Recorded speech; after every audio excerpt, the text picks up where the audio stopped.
Okay students, सो हमने पढ़ा था कि किस तरह से जो श्रीधर है वो जंगल में चला गया था वापस अपना वो खोया हुआ एक्स लाने के लिए।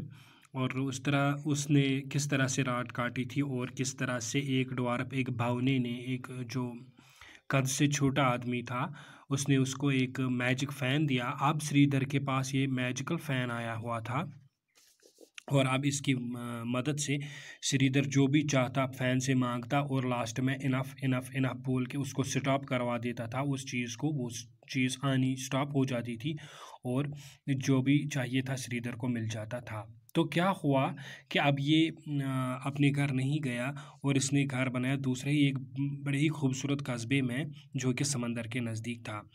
ये खबर बहुत ही जल्द केशव और लीला के पास पहुंची और उन्होंने सोचा कि ये हम देखते हैं कि चलो श्रीधर इतना रिच, इतना उसने तरक्की कैसे कर ली। और वो साथ ही साथ ये सुनकर बहुत ही जेलस हो गए, जलन हुई उनको। ओके, तो जल्दी से केशव ने और इसकी वाइफ लीला ने अपने बैग्स पैक कर लिए, किसको मिलने के लिए? श्रीधर को मिलने के लिए और ये राज जानने के लिए कि आखिर श्रीधर जो कि एक रोटी के लिए तरसता था, आखिर इतना अमीर बन कैसे गया।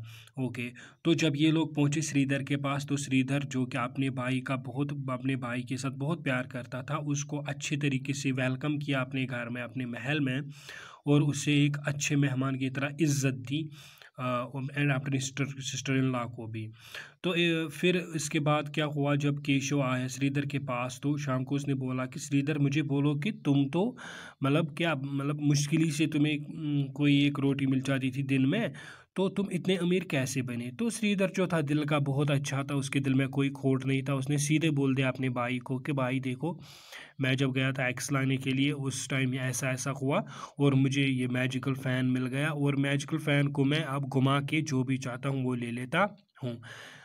चलिए, अब जब इसने ये सुना तो केशव से रहा नहीं गया और अब ये बोलने ही वाला था कौन, श्रीधर की, जब मुझे इनफ चाहिए, मतलब मुझे जब मिल जाए सारा तो मैं क्या कहता हूँ लास्ट में, ताकि ये आना रुक जाए। मिसाल के तौर पर अगर मुझे खाना चाहिए, मैं कहता हूँ मुझे खाना दो और इसको वेव करता हूँ, ऐसे घुमाता हूँ फ़ैन को और मुझे मिल जाता है। और जब मुझे सब कुछ मिल जाता है, जब मुझे स्टॉप करना होता है तो मैं क्या कहता हूँ। लेकिन ये नहीं सुना केशव ने और उठ के भाग गया। ओके, तो भाग गया अपनी वाइफ के पास, लीला के पास, और उसको सब कुछ बता दिया। लीला जो है उसकी आंखें चमक उठी लालच से। ओके, उस रात उन्होंने एक प्लान बनाया, लीला ने और केशव ने, कि हम जो है ये मैजिकल फैन श्रीधर का चोरी कर लेंगे और यहाँ से भाग निकलेंगे। और वैसा ही हुआ। उस रात केशव चला गया श्रीधर के रूम में जहाँ पे फ़ैन रखा हुआ था। उन्होंने वो चोरी किया और वो तमाम जो भी सोने थे, गहने थे और कुछ जेवरात थे, तो वो सब कुछ बैग्स में फुल करके श्रीधर के घर से चोरी ले गए और पहुंच गए एक बड़े सी शिप के पास। ओके, वहाँ पे उन्होंने शिप का जो कैप्टन होता है, मालिक होता है, उसको कहा कि हमें ले जाओ दूसरे मुल्क में। ओके, तो उसने कैप्टन ने कहा कि इन भरे हुए बैग्स में क्या है, चूंकि आपको पता है कि उन भरे हुए बैग्स में क्या था, जेवरात थे जो चोरी किए थे श्रीधर के घर से लीला और इसने केशव ने। तो उन्होंने जल्दी से कहा कि हम साल्ट मर्चेंट्स हैं, हम नमक के ताजिर हैं, हम नमक का कारोबार करते हैं, इसमें नमक ही है। ओके, चलिए, तो अब जब कैप्टन ने घुमाई अपनी किश्ती और चलने लगी किश्ती, तो दोनों बहुत खुश थे, कौन, लीला और केशव, और ये सोच रहे थे कि अब हम मैजिकल फैन से बहुत ज़्यादा अमीर बनेंगे और इस मुल्क से बहुत दूर जाएंगे। तो इतने में क्या हुआ, कैप्टन के पास जो है एक लड़का आया जो कि वहाँ पे मतलब मानी कि एक लेबर ही था, वहाँ पे काम करता था, और उसने कहा कि कुक ने खाना बनाया लेकिन उसमें जो है साल्ट कम है या साल्ट नहीं है, क्योंकि साल्ट हमें वहीं पे रह गया हार्बर पे ही, तो अब हमें साल्ट की ज़रूरत है, अदरवाइज़ खाना ठीक से नहीं बनेगा। तो उसको याद आया कैप्टन को कि केशव और लीला ने मुझसे कहा था कि हम साल्ट के मर्चेंट्स हैं, हम नमक के व्यापारी हैं, तो चलो उनसे थोड़ा नमक ले लें। वो चला जाता है और उनको कहता है कि मुझे नमक दे दो। अब चूंकि आपको पता ही है बेटा कि इनके पास कोई नमक नहीं था।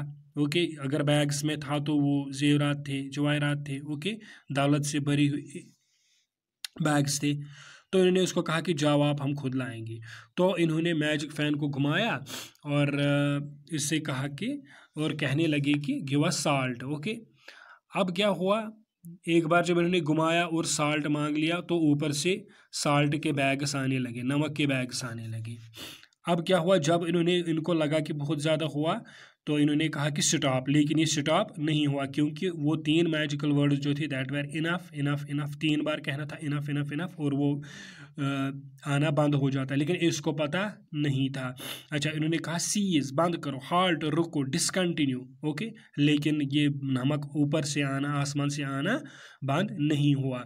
अच्छा, लेकिन उन्हें बिल्कुल भी एक्यूरेट वर्ड्स पता नहीं थे कि हमें क्या बताना है, जबकि एक्चुअली उनको बताना था 3 बार इनफ इनफ इनफ।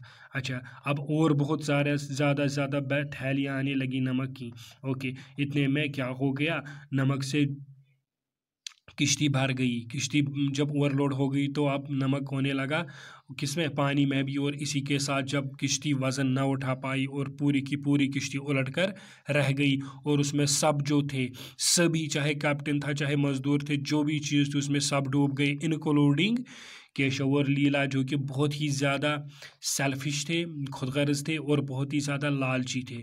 वो सब के सब मर गए। और ये कहा जाता है कि उस दिन से आज तक जो है पानी हमेशा साल्टी है। तो यही वजह है कि इसकी वजह से, इस ऑथर की वजह से, इस ऑथर के जो इसका राइटर है उसके कहने के मुताबिक यही वजह है कि आज तक जो समंदर है वो साल्टी है, क्योंकि उसको इनफ इनफ इनफ कहने वाला कोई नहीं था ताकि वो रुक जाते। ओके, तो लिहाजा माय डियर स्टूडेंट्स, हमें यहाँ से यही नसीहत मिलती है कि हमें सेल्फिश नहीं बनना चाहिए।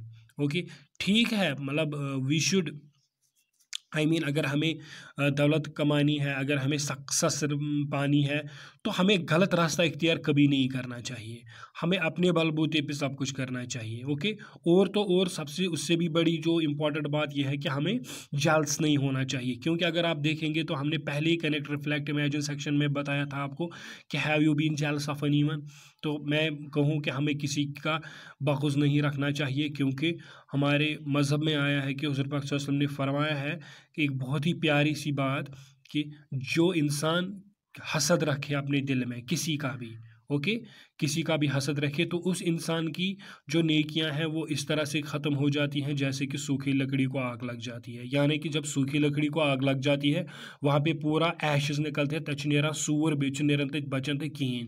ओके, लिहाजा मेहरबानी करके, जिसमें जो ये बहुत ही अच्छा लेसन है कि हमें किसी का बग़ुज़ नहीं रखना चाहिए, किसी का इस वना कस पे बदियात, किसी के जेलस नहीं होना चाहिए। अगर कोई कमाता है पैसे तो अपने बलबूते पे, तो हमें भी अल्लाह से मांग के खुद हार्ड वर्क करके हमको भी सक्सेसफुल होना चाहिए, और हमें कभी भी लालच नहीं करनी चाहिए।